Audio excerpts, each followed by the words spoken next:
Are we under Canadian law or Sharia law, officer? Okay, you see this puppy? My grandfather served more than 5 years of his life in the Second World War fighting the Nazis. And if you think I'm gonna bend the knee to the Islamo-Nazis, you've got another thing coming. No, I haven't. Take off your mask, you coward. No. What crime am I committing? No, come on. Enforce the law. Obey your oath, officer. Obey your oath. Yeah, let's go. You're enforcing Sharia law? What am I doing here? Huh? Hey! Goodbye!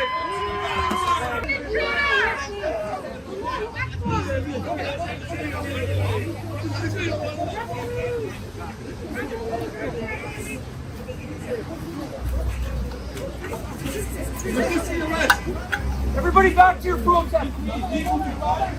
I do not recognize my country anymore. And all I can say is, well, last week we had regime change in the United States. Can't wait for Canada to follow suit.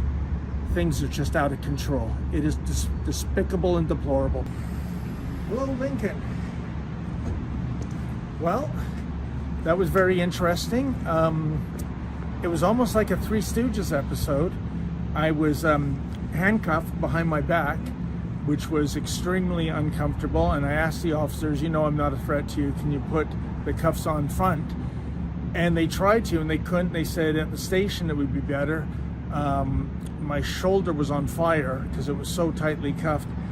To make a long story short, the police had to call the fire department, and it was a real rigmarole. They had to get a diamond drill to literally drill through. I mean, they were able to use a bolt cutter to cut the chain, but the actual cuffs had to be drilled through. It was a procedure where they put plastic around my skin so I don't go on fire, I suppose.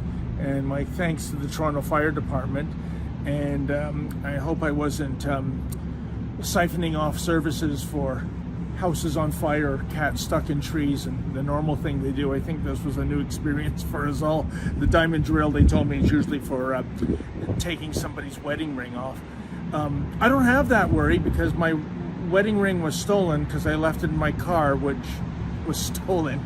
Anyway, it's quite remarkable that the way this happened, folks, is that my cameraman Lincoln J and I, who graciously spent a couple of hours waiting for me and is filming this right now, we were filming this most recent protest. It was the pro-Hamas people clearly wearing trouble on their shirts. For the last 4 weeks, they've come to an area of Toronto that for more than a year now, it's the site of, I don't know if you want to call it a demonstration, a protest, maybe a vigil is the best word, where the message is, bring home the hostages. And there are literally thousands and thousands of intersections in which the pro-Hamas people can do their de rigueur genocidal chants. But no, it has to be Bathurst and Shepherd, right in the heart of the Jewish community. They want something to happen. Thankfully, the peaceful protesters on the other side don't take the bait. No. What do you mean? Out of it. Shut up. Out of it. This isn't your property. Out of it. This isn't your property. You're not in here. Sir, I want to. Hey, don't touch me. Don't touch me. You're coming to me. Huh? Don't No, come I'm at me. not. Stop it. Get that Go back to the other side. What? Go back to the other side. I have why? This is a public street. This is a public street, and I have every right to be here, officer. Well, it's obvious. Officer? Are they allowed to assault us? They've asked you to leave. Who's asking me to leave? They've asked you to leave. They're asking? Can you get this out of my face? Huh? Can you get this out of my face? So what? Are we under Canadian law or Sharia law? Yeah. You don't know Sharia law, bro. You don't even know Canadian law. Are we under Canadian law or Sharia law, officer? Okay, you see this puppy? My grandfather served more than 5 years of his life in the Second World War fighting the Nazis. And if you think I'm going to bend the knee to the Islamo-Nazis? You've got another thing coming. No, I haven't. Take off your mask, you coward. Right now. You're doing it right now. Take off your Why mask. are you shaking it?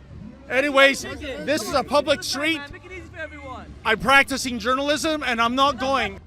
Look at this appropriation. Remember this November 11th. They gave their lives so that no one would have to endure a Holocaust ever again. End the Palestinian Holocaust. It's just absolutely astonishing because these people are having their own Remembrance Day ceremony. They're having their own Remembrance Day ceremony on November 26th, and in which they're honoring terrorists. It's incredible. So, you know, can you just get out of my space, please? If you don't want to talk to us, just walk away, okay? You walking away. I am this my. All right, we'll walk away. Fair enough. Let's go. The point of contention when we went across the street to the pro-Hamas side, I wanted to speak to, I can't remember the name, folks, forgive me, but it's a cult of specific Orthodox Jews, I guess, who do not recognize the state of Israel. They are reviled by other Jews, by normal Israelis. They deny the existence of Israel while they siphon all the benefits from Israel. And these useful idiots were there. And when we approached them, and I wanted to get their side of the story, like why, why are you like so many chickens in support of Colonel Saunders standing with the pro-Hamas people? And the pro-Hamas people erupted. It was like Mama Bear protecting her cubs. And that's when the police said to me, essentially, I'm paraphrasing, but they don't want you here.